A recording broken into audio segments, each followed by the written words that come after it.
Everyone, hope you are fine. Dear students, हमने first year की math start की थी और उसके कुछ टॉपिक्स हमने प्रीवियस लेक्चर्स में किए हैं और आज हम मज़ीद कुछ टॉपिक्स करेंगे जिनमें हैं ऑर्डर्ड पेयर हैं, प्रॉपर्टीज़ हैं एंड लास्ट में हम ये करेंगे what is different between ordinary and ordered set. इन दोनों में क्या फ़र्क होगा। First of all ordered pair की डेफिनेशन देख लें। In ordered set of two objective is called in ordered pair. Like ये हमारे पास जो पेयर हैं ये हमारे पास बेसिकली ऑर्डर्ड पेयर होता है। इसमें हम ए को जो है फर्स्ट कंपोनेंट कहते हैं, बी को सेकंड कंपोनेंट कहा जाता है। अब यहाँ पर एक बहुत इंपॉर्टेंट चीज़ मैंने यहाँ पर लिखी है कि ऑर्डिनरी सेट जो हमारे पास होता है उसमें ऑर्डर मैटर नहीं करती। जैसे कि आप लोग देखें कि यहाँ पर ए मैंने एक सेट लिया है जिसके एलिमेंट हैं 1 2 3। अब इसी सेट को अगर मैं लेट सपोज़ मैं इसी सेट को जो है इस तरह से लिखूं, इसी सेट को जैसे कि 1 2 3।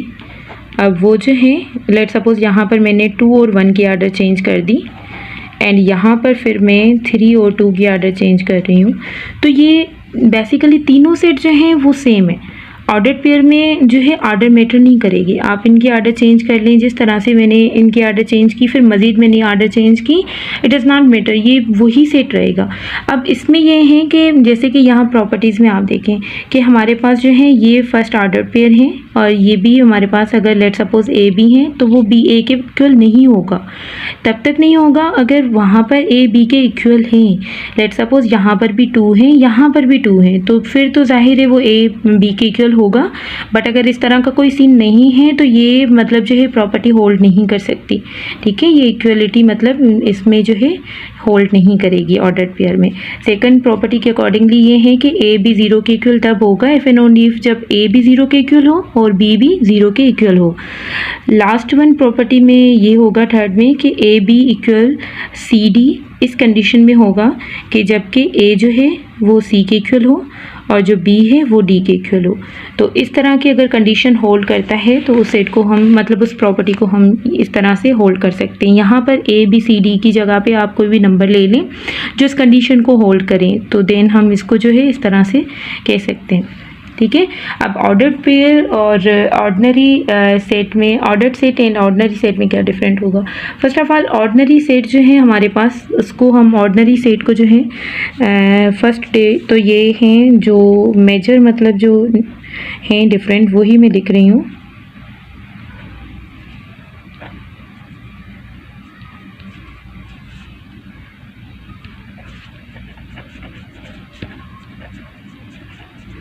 अब इसमें जो है हम इसको ऑर्डिनरी जो सेट होता है ना उसको हम रिप्रेजेंट करते हैं कर्ली ब्रैकेट्स में। ठीक है, अब इसमें इसको रिप्रेजेंट करने के लिए हमें जाहिर है हम स्मॉल जो है इस तरह से ऑर्डर पेयर को रिप्रेजेंट करेंगे जैसे हमने इसमें किया है। इसमें फर्स्ट में जो है ऑर्डर पेयर को किया है, इसी तरह से इसको ऑर्डर पेयर को इस तरह से डिफाइन किया जाता है। और सेकंड जो मेजर डिफरेंट है वो ये है कि जो हम सेट में लेट सपोज़ मैं कोई सेट ले रही हूँ या इस तरह से जो ऊपर हमने सेट लिया है 1 2 3 का, तो इसमें जो हमने जो ऑब्जेक्टिव यूज़ किए हैं उनको हम एलिमेंट्स कहते हैं और मेंबर्स। तो ये ऑर्डिनरी सेट की बात कर रही हूँ। ऑर्डिनरी सेट में हम उनको एलिमेंट्स और मेंबर्स कहते हैं। इसी तरह से यहाँ पर लेट सपोज़ हमने एक ऑर्डर्ड पेयर लिया। अब इसमें हमारे पास जो ए है उसको हम फर्स्ट कंपोनेंट कहेंगे, इसमें हम कंपोनेंट कहते हैं। ठीक है, कंपोनेंट कहेंगे, और बी को हम सेकंड कंपोनेंट कहेंगे। तो ये जो है इसमें जो मेजर डिफरेंस है दोनों में कि इसके ऑब्जेक्टिव को हम कंपोनेंट कहते हैं और ऑर्डिनरी सेट में हम ऑब्जेक्टिव को मेंबर्स और एलिमेंट कहते हैं। ठीक है, लास्ट वन इज डेट कि आपने इस सेट में जैसे कि मेरे पास 2 सेट्स हैं, ए और बी हैं, वो दोनों इक्वल हैं। ठीक है, तो यहाँ पर जो इक्वलिटी आती है इसमें जो ऑर्डिनरी सेट में इक्वलिटी आती है वो स्पेस पे आती है कि if the number number of element A is equal to the number of element B. अब इन दोनों के एलिमेंट्स लेट सपोज इक्वल होंगे, जैसे कि मेरे पास ये जो है 1 2 3 हैं एंड बी के जो एलिमेंट है वो भी इस तरह से होंगे 3 2 1 इस तरह से होंगे। तो ये इस कंडीशन में ये दोनों सेट जो हैं इक्वल होंगे। अब इसमें ऑर्डिनरी में जो है हमारे पास, ऑर्डिनरी में यहाँ पर ये हमारे पास ऑर्डिनरी में था, ठीक है, जो हमने किया।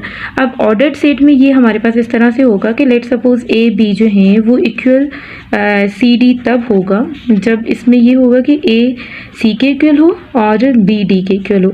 इसके करस्पॉन्डिंग अगर ये आपस में इक्वल हैं तो आपस मतलब ये प्रॉपर्टी होल्ड करेगी, ठीक है। इसमें इक्वलिटी इस तरह से होंगी। अब इसमें इक्वलिटी इस तरह से होती है ऑर्डिनरी सेट में ना। तो ये हमारे पास जो मेजर कुछ डिफरेंस हैं जो 3 मैंने इसमें बताए हैं ऑर्डिनरी सेट में और 3 मैंने इसमें बताए हैं। ऑर्डिनरी सेट में एक बहुत इंपॉर्टेंट बात मैंने ये बताई है कि order does not matter in ordinary set, और ऑर्डर्ड सेट में जो है वो ऑर्डर बहुत मैटर करती हैं। तो यहाँ तक आज के लेक्चर यहाँ तक ही हैं, और मज़ीद जो है हम कुछ डेफिनेशंस फिर नेक्स्ट क्लास में करेंगे। तब तक के लिए अपना बहुत ज़्यादा ख्याल रखिएगा। अल्लाह हाफ़िज़ एवरीवन।